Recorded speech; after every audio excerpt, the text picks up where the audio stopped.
Senator Professor. Thank you, Mr. Speaker. Mr. Speaker, it is unfortunate that when Kenyans, or many Kenyans see me, they see me as a politician, but they ignore the fact that I have a technical aspect as a law professor, and I'm also bilingual. I speak and translate French, and that is not known to many people. I'm also a student of international law, and a Pan-Africanist, having served, Mr. Speaker, as the president of the Law Society, president of the East African Law Society, and vice president of the Pan-African Lawyers Union, with offices in Addis Ababa, and having worked largely with the African Union on many matters.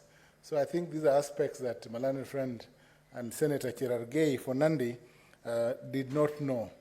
Now, we support Baba from the heart, and it is in the interest of this nation that Baba is elected as the AUC chairman, and we must do all that we must with the region, so that with the Arabophones, the Francophones, the Anglophones, and the Lusophones, to ensure that this seat comes home. And I think it is our collective effort.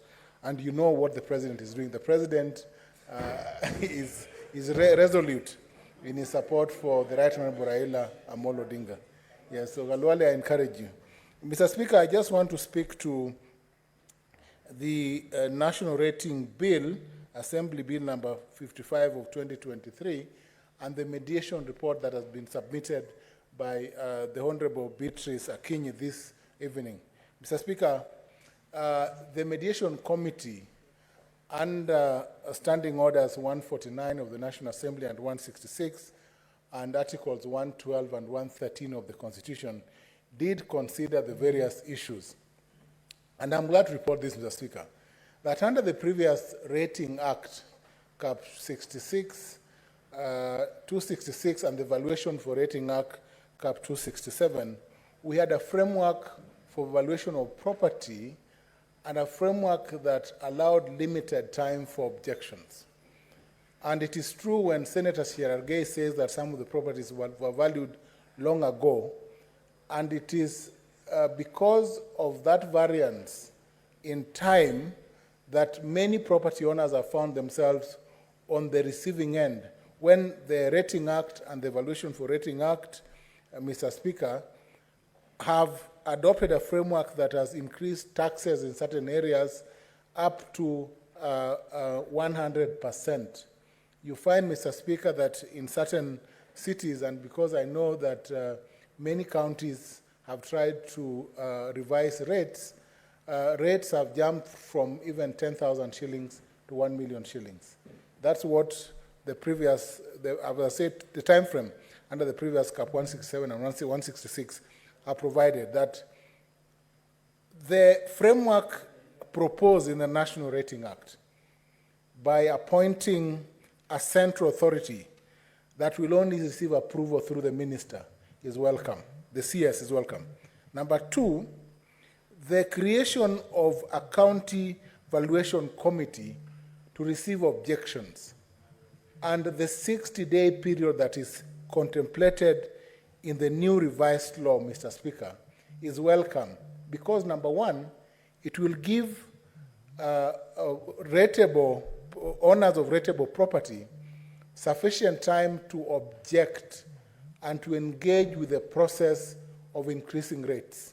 And Mr. Speaker, that is important because a 60-day period that's proposed is sufficient time for objections to be made and for an attempt to be made by the CEC lands or CEC finance for the county under the new framework, and for the party objecting to appeal to the tribunal, because the tribunal also creates a framework for fair administrative justice in conformity with Article 47 of the Constitution. That was chaired by Member of Parliament Nyamoko, who chairs the Lands Committee in the National Assembly, and John Methu, who chairs the Lands Committee and Land and Environment Committee in Senate. Mr. Speaker, the other aspect that I support, and I must state this, is that the chief government valuer, as proposed though I see the qualifications are a basic degree, I would have preferred that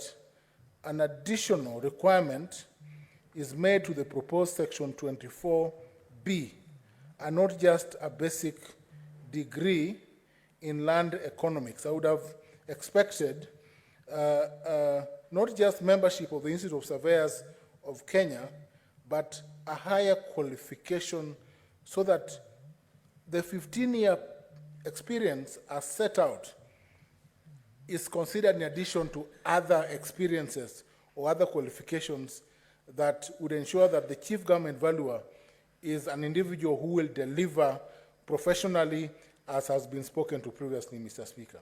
Mr. Speaker, in terms of the additional valuation role for properties that are omitted, I think this is key, because what this states is to ensure that every property, including properties that have now not been registered, are matrix, so that we do not have owners of property who would then escape the valuation dragnet or the payment of taxes because their properties are not registered. Mr. Speaker, I know that in my own county, Kisumu, in the Kisumu City, for instance,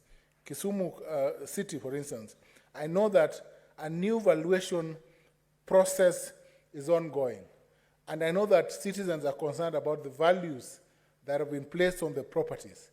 I also know that in my other city, Nakuru, there are several objections that have been raised by owners of property pursuant to valuations that have been done under the framework of law that currently exists. And what this national rating bill or act bill portends, Mr. Speaker, is a framework that will be consultative, that will give rateable landowners an opportunity to object as they should, Mr. Speaker, but also, Mr. Speaker, it increases the time frame required, but ensures that no property is left out of the